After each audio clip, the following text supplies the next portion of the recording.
ended up being a great weekend for us. It was a good way to finish the weekend. Probably my biggest concern coming out of the other night was just trying to get our team healthy, and had a lot of question marks even coming into this morning.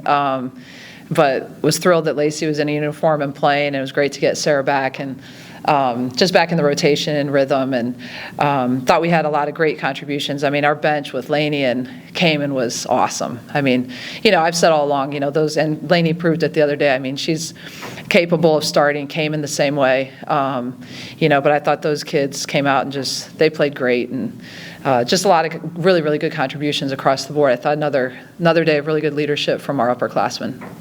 So Sarah and Lacey, right, didn't have their best game, right? Sarah's missed some of those post shots, Lacey as well. And when she was in here, I said, all right, so are you kind of happy that you had to sit out? I was like, because from 90 feet from the basket, you picked up your third foul. I was like, and you coach had the same reaction. What are you doing? Yeah. What was it like, though, for her to play a little bit, you see that she's healthy, then be able to sit down and give her the coach's point of view to watch the rest of the action? I think more than anything, it was just nice knowing that we could start the game with our usual lineup.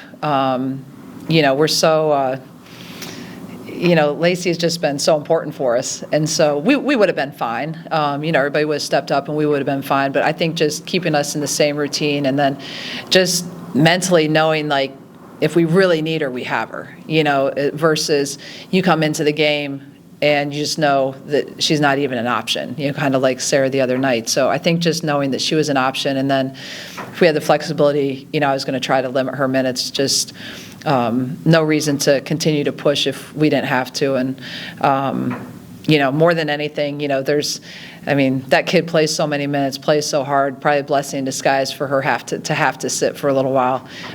Maybe it'll bode well for us down the road here. You get up by as much as 32 in the second half, but they're still pressing. Were you surprised that they were pressing? What is that also a blessing in disguise, because your team doesn't play a lot of presses and you guys have struggled a bit sometimes in those situations? Yeah, I mean, you play different teams with different styles. I think certainly not looking too far ahead, but we certainly have teams coming up that are going to press us. And so sometimes the best practice you can get is, a game situation, just because it's hard to always simulate it in your practice settings, especially when your practices aren't as long as they are earlier in the year. So I think just have to play against different styles, with Lacey, without Lacey, put people in different positions. I think the more we can do that, the more it should help us just be ready for whatever's thrown at us, or any adversity down the road that's thrown at us too.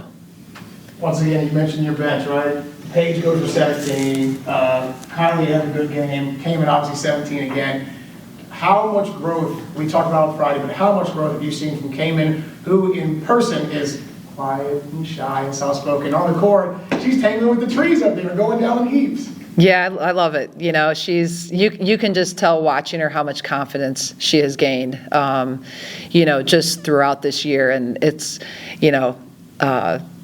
kind of drew a line in the sand and, wasn't going to let people cross it. And, I think has played really, really hard for us. She's playing confident. I mean, I can even tell in practice just how confident she is in just really knowing and understanding what we're doing now. I mean, sometimes in practice she'll have a little side conversation or say something to me, and when you're a kid that's not as confident and as comfortable, like, you're just so worried about the moment doing the right thing. And so I've started to just notice those things outside of even just literally what you guys are seeing on the court. And she's been phenomenal, and especially the local legend, the fans love it. There's nothing better than having her come in here and really just impact us like she has been. It's been fun to watch, and I know all the local community and the fans absolutely love it. I mean, everybody's loved following her high school to career, and now to see her making such a huge impact at such an early stage in her college career, you can't draw it up any better than that. So you may not like to hear this, but obviously I think that this game, the next couple games, probably going to go the same way. Probably a good margin of victory for you guys. After that, though, it's 4 or 5 of the juggernauts battling right now with you for the top position in the conference. How important is this kind of game where, even though the lead was big, there was always an intensity, something that you can't script in practice? Yeah, I think that's just how we want to do things, regardless who you're playing, what the score is. I mean, I know you mentioned we were up 30-something. I'm not coaching, I don't even realize we're up 30-something. Sometimes my assistants have to say, hey, coach, we can start to get through our rotation a little bit more. But, I think there just has to be, an intensity of focus, attention to detail for 40 minutes, because we remember all not too long ago where things come down to one possession, and if you have habits that are, a certain standard and you don't allow yourself to relax, hopefully you can control what that end result is and you don't end up with a bad taste in your mouth. As a true competitor, right, from player to coaching career, how much do you, though, enjoy knowing that coming up, right, you don't want the toughest stretch of your schedule to be as late as it is with 4 of the best in a row, but how much do you enjoy that as a true competitor?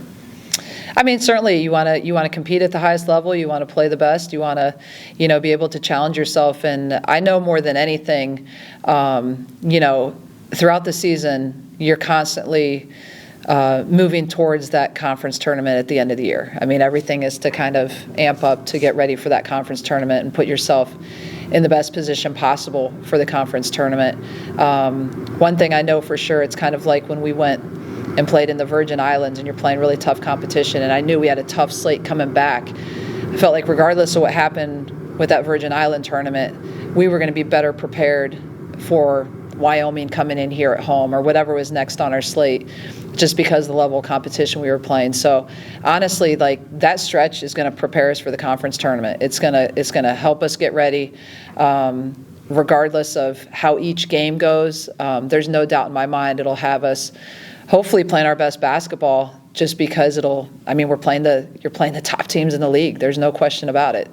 So I think hopefully, you can look at it however you want, but you're going to have to go through them at some point. So I'd rather have us hopefully gathering our best basketball towards the end there, and if we have some bumps in the road, we're going to learn a ton from it. But all of it all together is going to have us, I think, hopefully as sharp as possible for the conference tournament at the end of the year. All right, last one.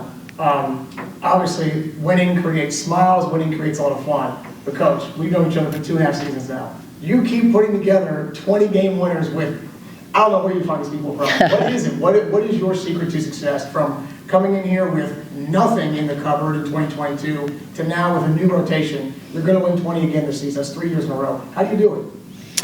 I don't know. I think we found the right fit kids. I think that, through a lot of years of experience, there are certain qualities and stylistically how we're going to play that, I think we have an identity of what we're looking for, not just with X's and O's, but also being able to fit the right type of kids in our system, but then also just the right kids that are the right fit for us in terms of work ethic and, wanting to be about something bigger than just themselves. And so there's a lot of those qualities that I think our coaching staff is just, I tried to hire a coaching staff when I first got here that those qualities were important, and certainly, you articulate what those qualities are, and I think the further you get into it, more just becomes who you are. And so I think we've just been able to find talented kids that are willing to be coached, that have been unselfish